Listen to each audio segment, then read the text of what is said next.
ko'plar kommentariyaga yozadi. Pressga ishlang, grudga ishlang, ikraga ishlang. Men noto'g'ri tushunmayman buni. Hamma fikrini aytadi.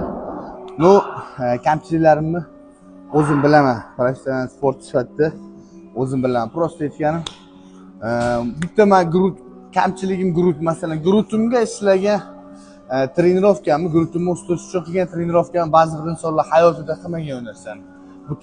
Butun mishsasiga hayotida bitta grudimga ishlaganchalik trenirovka qilmagan.